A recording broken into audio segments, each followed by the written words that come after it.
제작사와 촬영 일자, 출연 배우들을 소개하는 홍상수 감독의 나레이션으로 시작되는 이 영화에서 개인적으로 가장 눈에 띈 부분은 카메라 웍이었습니다.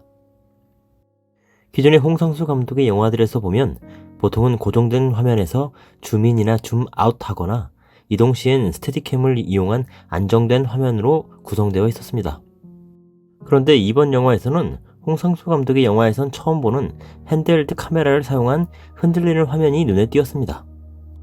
그의 전편을 다 본 건 아니기에 이전 영화에서 사용되었는지 정확히는 알 수 없지만 제가 본 홍상수 감독의 영화에선 처음 보는 카메라 웍이라 매우 낯설었습니다. 핸드헬드 카메라를 주로 쓰는 다르다는 형제는 인물을 근접해서 촬영한 역동적인 카메라 웍으로 마치 관객이 그 공간에 함께 있는 듯한 생동감을 주는데요. 이에 반해 이 영화 속 카메라 웍은 역동적이기보단 오히려 정적이며 가만히 앉아있는 인물을 찍음에도 위아래로 계속 흔들려 개인적으로는 생동감보단 불안감이 느껴졌습니다. 아마도 이는 죽음을 앞둔 주인공 영환의 불안감을 표현한 건 아닌가 하는 생각이 들었습니다. 영화의 주인공 영환은 젊은 시절 바람을 피워 집을 나와 떨어져 살던 두 아들을 호텔로 부릅니다. 첫째 아들 경수가 이혼한 사실조차 모르고 있는 걸 봐선 영환은 가족들과 오랫동안 연락조차 하지 않고 지낸 듯 보입니다. 아무 이유 없이 죽을 것 같아 불렀다는 영환은 뜬금없이 두 아들의 이름에 대한 설명을 합니다. 그리고 아내에 대한 안부를 묻습니다. 이에 어머니가 왜 싫었냐 묻는 아들에게 영환은 우리는 서로 안 맞았다며 미안함 때문에 함께 살 수는 없었다는 변명을 합니다. 그러자 아들은 어머니가 아버지에 대해 좋은 점 하나 없는 괴물이자 세상에서 가장 나쁜 인간이라 말했다 합니다. 이를 통해 영화는 주인공 영환을 바라보는 가족들의 시선과 이에 대한 영환의 변명을 담고 있습니다. 영화 속 또 다른 주인공 상인은 사귀던 유부남에게 배신을 당했습니다. 손에 1도 화상을 입은 상인은 자신을 위로해주기 위해 온 연주에게 자신을 배신한 남자에 대해 이야기합니다. 그 사람이 꿈에 나타나 된장찌개를 해달랬다고 말한 상인은 지금은 그 사람이 다 이해된다며 불쌍하다고 말합니다. 그가 한 짓을 생각하면 용서가 안 되지만 자신도 잘했다고 생각하지 않는다고 말합니다.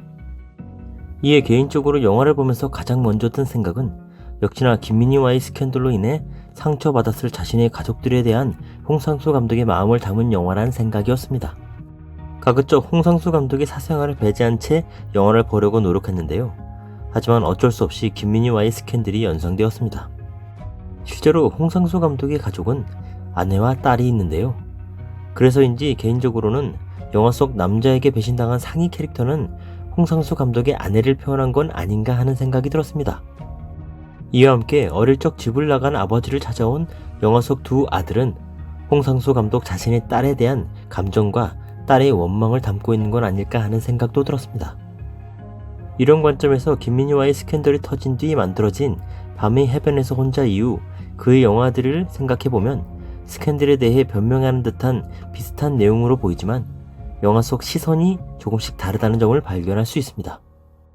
먼저 영화 밤의 해변에서 혼자는 유부남과의 스캔들로 인해 독일로 잠적한 주인공 영희의 이야기를 그리고 있습니다. 아마도 이는 2016년 국내 스캔들이 터졌을 때 영화 아가씨로 칸 영화제에 있던 김민희의 시선에서 스캔들을 바라본 영화라 생각됩니다.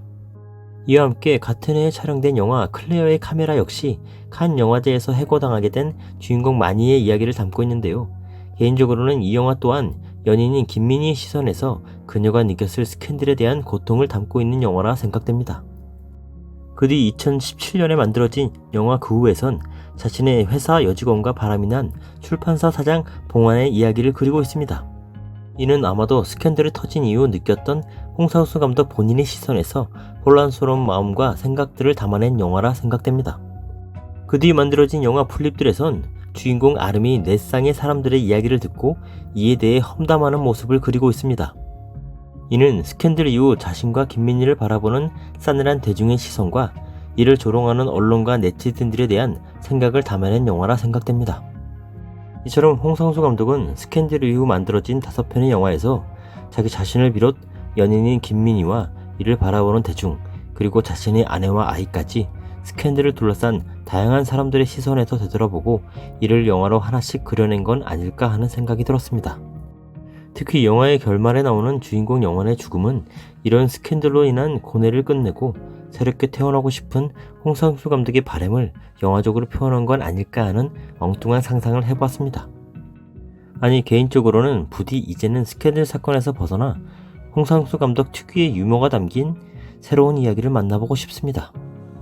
이와 함께 스캔들 이후 가장 먼저 영화의 소재로 택한 사람이 김민희라는 부분은 홍상수 감독이 얼마나 그녀를 사랑하는지 조금은 느낄 수 있었습니다.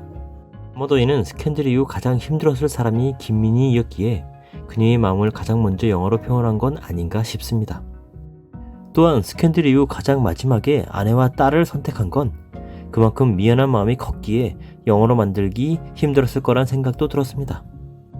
홍상수 감독은 2020년 남편이 출장 간 사이 3명의 친구를 만나는 주인공 가미의 이야기를 그린 영화 도망친 여자로 다시 돌아올 예정인데요. 이 영화에서는 부디 김민희와의 스캔들에서 벗어난 새로운 이야기로 관객들을 찾아오길 기대해 봅니다. 시청해주셔서 감사합니다. 다음에 또 뵙겠습니다.